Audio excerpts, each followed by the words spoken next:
नमस्कार शेतकरी मित्रांनो, देशातील काही शेतकऱ्यांचं उत्पन्न दुप्पट झालं आहे. त्यासाठी सरकारनं 28 योजना त्या ठिकाणी राबवल्या आहेत, असे केंद्रीय कृषी राज्यमंत्री रामनाथ ठाकूर यांनी लोकसभेत दिलेल्या लेखी उत्तरात सांगितलं आहे. त्यामुळे उत्तरात नेमकं काय सांगण्यात आलं, शेतकऱ्याचं उत्पन्न खरंच दुप्पट झालंय का, केंद्र सरकारच्या दाव्यात किती तथ्य आहे याचीच माहिती आजच्या आपण या व्हिडिओच्या माध्यमातून जाणून घेणार आहोत. तर हा व्हिडिओ संपूर्णपणे शेवटपर्यंत पहा.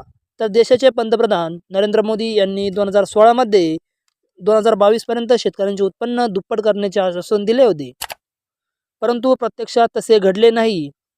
उलट शेतकरी विरोधी धोरणामुळे शेतकऱ्यांचे उत्पन्न घटले. 2024मध्ये एनडीए सरकार पुन्हा सत्तेत आल्यावर कृषी मंत्री शिवराज सिंह चौहान यांनी 6 सूत्री कार्यक्रम जाहीर केला.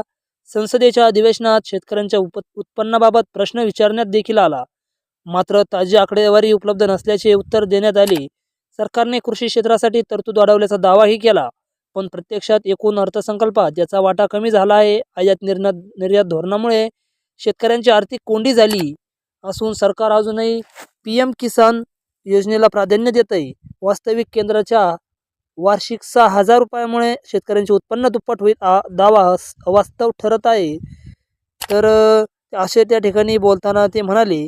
तर तुम्हाला आता त्या ठिकाणी शेतकऱ्यांना या PM किसानचं 27 योजनेचा लाभ मिळाला का नाही, आणि हा जर PM किसान योजनेचा हप्ता जर जी योजना नसती तर खरंच शेतकऱ्यांचं उत्पन्न ते दुप्पट झालं असतं की हे जे PM किसान योजनेमुळे शेतकऱ्यांचं उत्पन्न दुप्पट झालं आहे. नेमकं तुम्हाला योग्य काय वाटतं शेतकरी मित्रांनो, तेच आम्हाला कमेंट सेक्शनमध्ये नक्की सांगा.